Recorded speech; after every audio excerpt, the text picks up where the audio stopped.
So week 4 was just a really good training week. No major standouts, just pretty much everything, either progressing in either weight or reps or both. A few movements are still in the building phase as I get towards a good working weight, but most things are feeling fairly challenging now. Obviously, it's good because it means I'm working in the right zone, but it's bad in the sense that, everything just gets harder.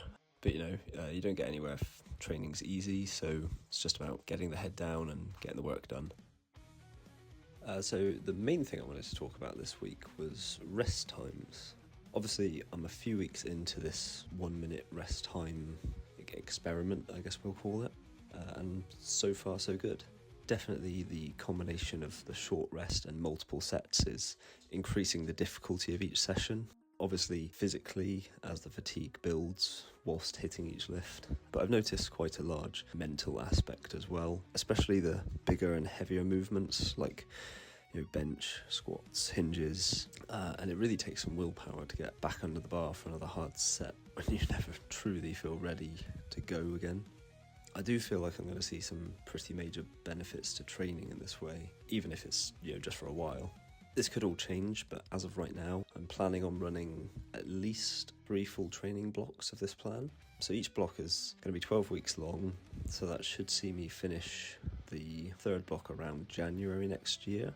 I feel for certain that if I can keep this up with the low rest and keep driving progression forward, I'm going to be in a much better place physically and mentally, and my work capacity should definitely be better. I'm also one of those people who feels like training should ideally be harder than competition, so I've obviously never really specifically trained for any of the comps I've done so far, but just from like a general work perspective, I figure if my training sessions are all fairly taxing, then when it comes to comp day, it should almost feel kind of relaxed. At least that's what I'm hoping. But I guess I wanted to touch on rest times because being a key aspect of my current training, they just seem like an aspect that can really vary from person to person. So I'm someone who's always timed my rest periods from my very first day that I started lifting. They've certainly varied over the years, but I've always consistently timed and followed them. And I've always just viewed it as like a key aspect of being able to accurately gauge progress on a lift or on a program. So if you standardize your rest, that variable is controlled and really shouldn't be affecting the overall progression. Whereas if in 1 week you take 2 minutes between sets, the next week you take 3 minutes, how are you able to clearly assess if you've progressed or if you were just more rested than the last week?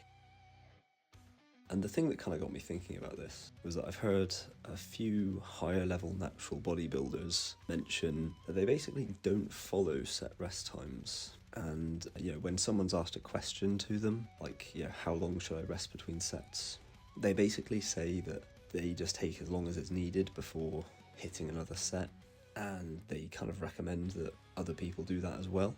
And I get it. It sounds like the most optimal solution to ensuring each set can be attacked with the most effort, but part of me also feels like there's just a bit of a disconnect between those high-level guys who also tend to be online coaches and their training and look. It's all part of their brand, and therefore that they're able to dedicate multiple hours per day to training for as long as it takes. I've heard these guys mention that their leg days can take up to 3 hours, and it just seems odd to me.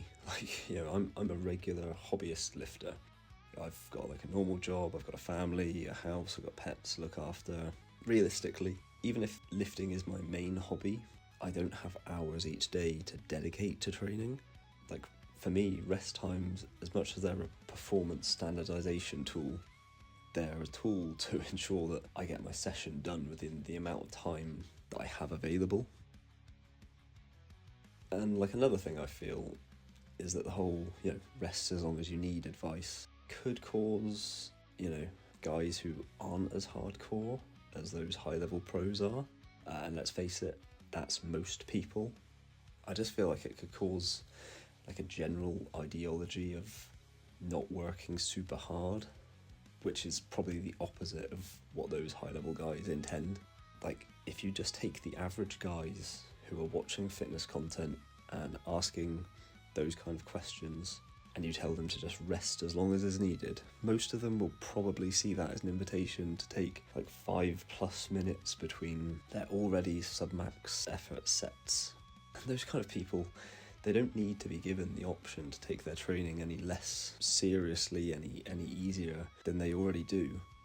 Like, maybe that's a bit harsh. I don't know. That's just how I see it. I mean, let me know if you've got any differing opinions. But yeah, just wanted to kind of chat about that this week.